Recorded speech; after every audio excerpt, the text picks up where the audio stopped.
John Denver said in a song, "Sunshine on my shoulder makes me happy." And, you know, it is so true.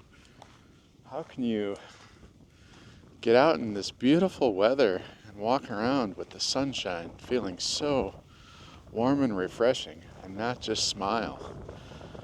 It really does make me happy to be out here amongst nature on this beautiful day, walking around and having a chance to share it with you.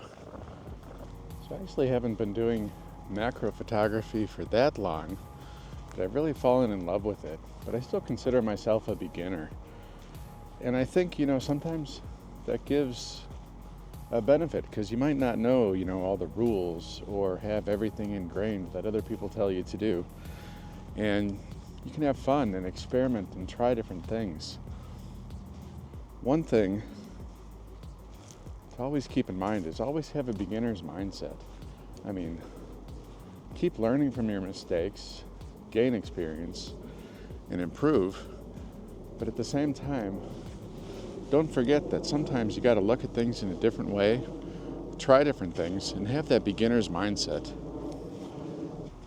When you can do something for fun as a hobby, or whatever reason you want to do it for, maybe you do it professionally, maybe you want to do it professionally, but even doing it as a hobby, I think it's great because you don't have to do it to impress anybody other than yourself. You don't even need to impress yourself. Maybe you just enjoy nature photography or macro photography as an excuse to get out and get some exercise, walk around and enjoy nature. I don't know. For me, I think it's a little bit of both. I do like coming away with some nice artwork. Really, it's about days like this, getting out and just enjoying the beauty of nature and the wildlife, such as the mallards on the lake right here. And just having fun. But keep having that beginner's mindset, that curiosity, and you'll keep finding inspiration. And what's cool is you don't have to start out with all the equipment I have. If you fall in love with this as a hobby, you might want to get more equipment. You might want to get dedicated macro lenses and cameras and flashes.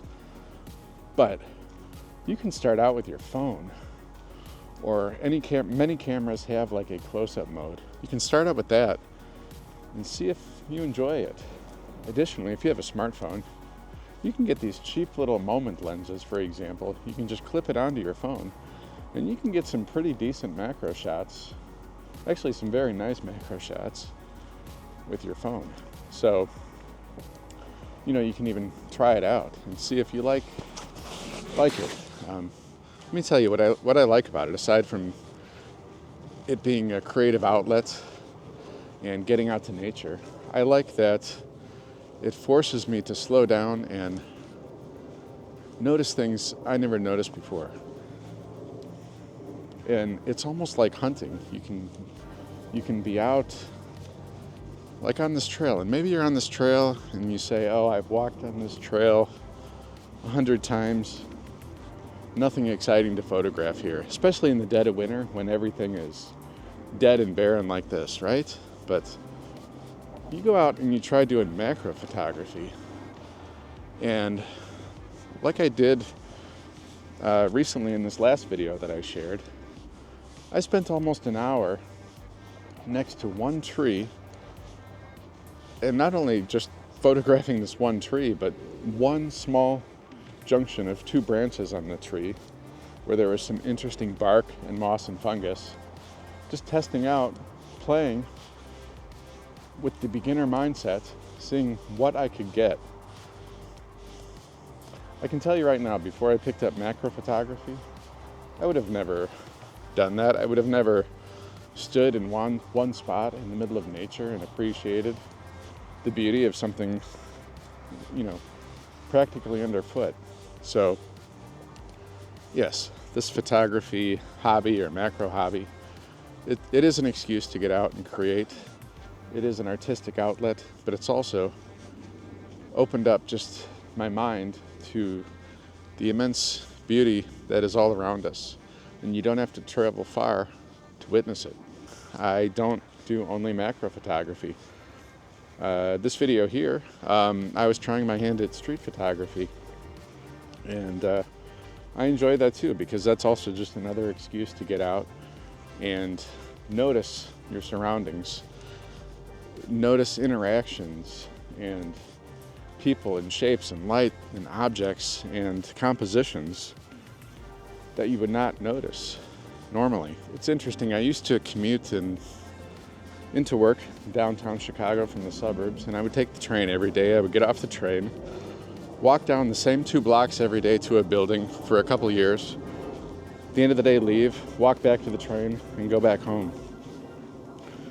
And, you know, it was exciting the first couple times, but then everything just kind of seemed to be the same every day in, day out.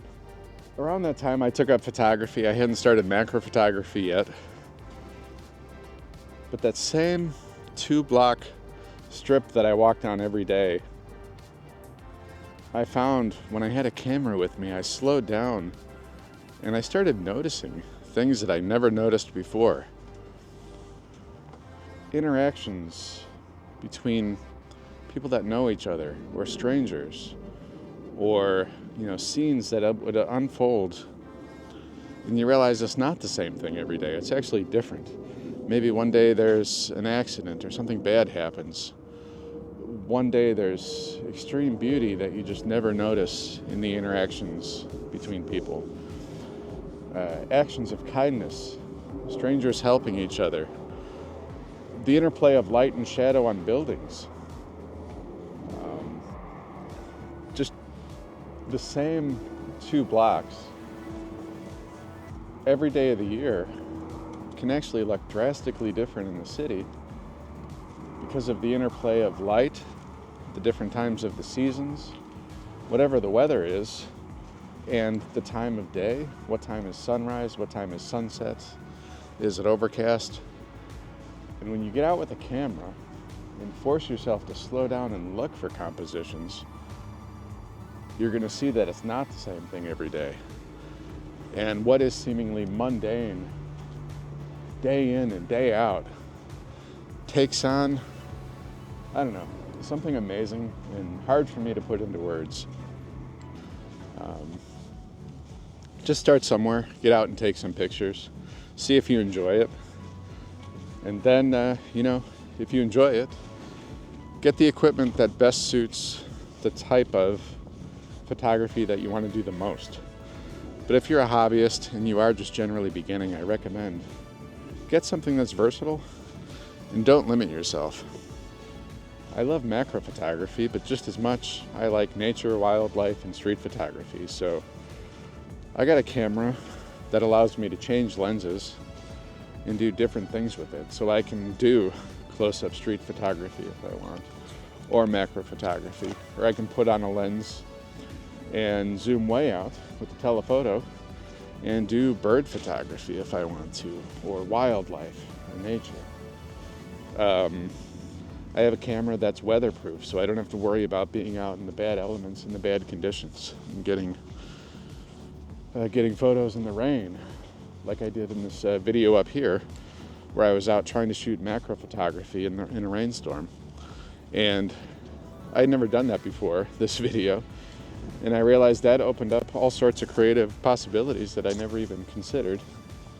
And again, that goes back to what I said way at the beginning of this video.